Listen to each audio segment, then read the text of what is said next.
Industri sawit di Indonesia bukan hanya sekedar tulang punggung bagi ekonomi negara, tapi juga sebagai transformasi besar di era Presiden Prabowo Subianto.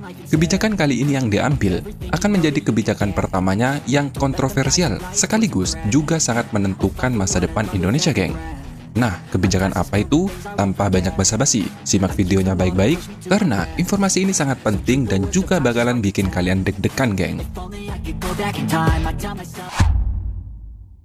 Industri sawit memang salah satu penyumbang devisa terbesar di Indonesia. Dengan potensi besar yang dimiliki, tak heran jika banyak pihak yang memprediksi masa depan industri ini akan semakin cerah.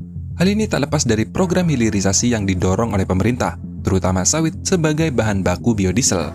Nah, sejak Presiden Prabowo dilantik kemarin, dalam pidato pertamanya, beliau langsung menyinggung soal hilirisasi sawit. Kita diberi karunia oleh Tuhan Maha Besar, tanaman-tanaman yang membuat kita bisa tidak tergantung bangsa lain.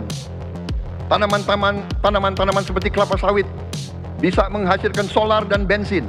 Respon pasar pun tak kalah cepat. Esoknya harga sawit melonjak bahkan mencetak rekor tertinggi dalam 2 tahun terakhir. Gimana? Luar biasa bukan? Tapi ini baru permulaan karena ada keputusan besar yang akan Prabowo ambil. Keputusan ini nantinya diharapkan tak hanya memperkuat struktur industri sawit di dalam negeri, tapi juga akan memperkuat pengawasan di sektor ini. Di era Prabowo Subianto, pemerintah akan membentuk suatu badan baru yang bernilai ratusan miliar rupiah. Bahkan, digadang-gadang bisa menyaingi holding terbesar di Asia Tenggara, yaitu Temasek milik Singapura. Pertama, kita harus tahu dulu akar masalah kebijakan ini dibentuk. Beberapa kalangan menilai optimis industri sawit di Indonesia ke depan akan semakin baik. Salah satu alasan utamanya yaitu penerapan biodiesel B50. Penerapan B50 ini diperkirakan akan menyerap sekitar 24 juta ton minyak sawit di dalam negeri. Kebijakan ini bisa mendongkrak konsumsi domestik dan mengurangi ekspor. Bahkan pemerintah telah memangkas kuota ekspor sebanyak 5,3 juta ton pada tahun depan. Artinya, negara melalui BUMN Pertamina akan menjadi pembeli tetap CPO di dalam negeri yang memastikan harga akan tetap stabil yang menguntungkan petani dan pengusaha sawit di Indonesia sendiri. Nah, sekarang pertanyaannya, kenapa industri sawit ini harus ada intervensi dari pemerintah? Jawabannya hal ini karena tak lepas dari negara kita yang masih impor BBM dari negara lain. Untuk mandiri di sektor energi, tentu pemerintah akan memaksimalkan potensi sawit yang dimilikinya. Tetapi, masih banyak hal yang mengganggu langkah Indonesia ini. Salah satunya, masih banyak praktik bisnis yang tidak sehat di industri sawit. Contohnya, beberapa waktu lalu, Penasehat Kadin Indonesia telah menemukan sekitar ada 300 pengusaha sawit nakal di Indonesia, dan 25 diantaranya bahkan tidak memiliki NPWP dan rekening di Indonesia. Kasus ini sudah ada di meja Presiden Prabowo saat ini, dan beliau akan menindak tegas para pengusaha nakal ini. Informasi dari Penasehat Kadin, untuk tahap awal, para pengusaha ini akan segera menyetor pajak sekitar 189 triliun, kemudian 120 triliun di tahap berikutnya. Artinya apa? Jika melihat kasus ini, industri sawit di Indonesia saat ini memang butuh pengawasan yang ketat agar keuntungannya lebih dirasakan oleh rakyat. Karena pembangunan infrastruktur, subsidi, dan bantuan untuk rakyat yang lain-lain itu semua berasal dari pajak, geng. Tapi jangan salah, ini baru permulaan. Ada sesuatu yang jauh lebih besar, geng.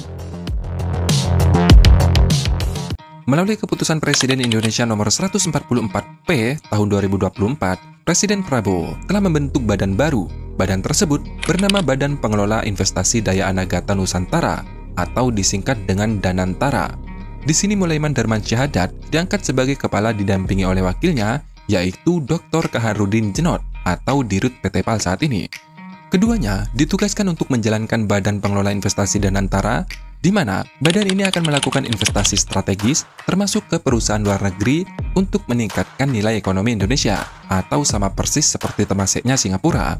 Tentu, pembentukan Danantara ini merupakan langkah visioner dari Prabowo Subianto yang ingin memperkuat pengelolaan investasi nasional melalui pendekatan yang lebih modern dan berdaya saing global. Nah, sampai di sini mungkin ada yang bertanya nih, lantas apa bedanya dengan BUMN? Jawabannya, BUMN hanya fokus pada pengelolaan aset negara, sementara Danantara mempunyai tugas yang lebih fleksibel dalam berinvestasi, bahkan mempunyai wewenang untuk mencaplok perusahaan swasta ataupun perusahaan asing. Nah, sampai di sini mungkin masih ada yang kritis dan bertanya, modalnya dari mana nih? Terlebih untuk penyaingi Temasek yang mempunyai nilai aset sebesar 389 miliar US dollar atau sekitar 4.279 triliun. Oke, jawabannya, Danantara akan mengumpulkan dan mengelola dana dari berbagai aset negara yang sebelumnya tersebar di berbagai lembaga. Misalnya, dari Kementerian BUMN yang memiliki saham di berbagai perusahaan milik negara, seperti Pertamina, BRI, Bank Mandiri, Telkom, MinID, BNI, dan lain-lain. Kemudian saham-saham ini digabung, kalau nggak salah 2023 kemarin, nilainya sekitar 694 miliar US dollar atau sekitar 10.400 triliun rupiah. Ini cuma dari Kementerian BUMN saja. Bayangkan, Danantara ini akan menggabungkan seluruh aset-aset negara dari berbagai kementerian, termasuk dari Kementerian Keuangan. Lantas, kenapa pemerintah melakukan langkah ini atau membentuk badan ini? Jawabannya sederhana, yaitu optimalisasi untuk investasi. Misalnya nih, penggabungan BUMN sejenis. Contoh konkretnya, saham-saham dikumpulkan dari beberapa bank BUMN, kemudian digabung menjadi satu, dan menjelma sebagai bank super besar yang memiliki daya saing global dan bisa ekspansi ke negara lain. Atau investasi di sektor strategis, seperti membeli saham perusahaan asing yang dinilai strategis. Contohnya, membeli pabrik baterai LG, tambang-tambang asing, startup, bahkan mendirikan perusahaan joint venture dengan perusahaan-perusahaan multinasional untuk mempercepat transfer of teknologi. Jadi ke depan, tidak ada lagi BUMN yang berinvestasi atau punya anak usaha yang tidak relevan dengan bidangnya, seperti Pertamina, malah punya anak usaha yang bergerak di sektor properti. Selain itu, pengawasan pada aset negara akan jauh lebih ketat lagi. Berkaitan dengan industri sawit di dalam negeri, tentu Danantara juga akan menghimpun modal dari berbagai saham kementerian BUMN yang bergerak di perkebunan, khususnya kelapa sawit, seperti Perusahaan Perkebunan Nusantara atau PTPN.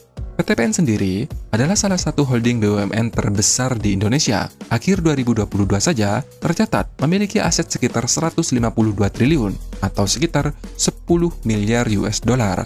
Tentu, ini sudah lebih cukup untuk menjadi pemegang saham utama atau mengintervensi bursa sawit yang ada di Indonesia. Sekaligus, nah ini yang paling penting, mengakuisisi perusahaan kelapa sawit asing atau swasta yang ada di Indonesia, khususnya yang masa sewanya sudah habis. Artinya, jika melihat lebih dalam, Danantara dalam konteks industri sawit ini dibentuk untuk mengambil alih perusahaan-perusahaan sawit milik asing, terutama dari Singapura dan Malaysia, karena kedua perusahaan tersebut hanya memiliki izin HGU atau hak guna usaha, di mana hak guna usaha tersebut memiliki tenggang atau batas waktu, dan jika batas waktu itu sudah sampai, maka Danantara akan bertindak dan mengambil alih perusahaan tersebut. Artinya tidak akan diberikan perpanjangan lagi, geng. Hal ini sangat wajar dilakukan oleh Prabowo. Mengingat dia sendiri rela menggunakan uang pribadinya demi mengamankan aset negara supaya tidak dikuasai oleh perusahaan asing. Ingat, uang pribadi. Memang, efek Danantara dalam konteks ini industri sawit tidak akan terlihat secepat kilat, tapi dalam kurun waktu 5 tahun ke depan, kalian akan melihat lahan-lahan sawit yang dikuasai oleh perusahaan-perusahaan asing atau swasta bahkan, sebagian akan berpindah tangan ke negara kita kembali. Yang sering nongkrong di channel ini pasti sudah tahu deh, beberapa kali admin sudah memprediksi yang kejadian seperti Tesla, industri mobil, dan lain-lain. Kenapa saya yakin? Freeport aja yang memiliki nilai aset sekitar 52 miliar atau sekitar 787 triliun dapat diambil oleh pemerintah, apalagi cuma sekedar kebun kelapa sawit. Nah, bagaimana menurut kalian? Apakah kalian setuju dengan langkah yang diambil oleh pemerintah kita? Silahkan tulis pendapat kalian di kolom komentar.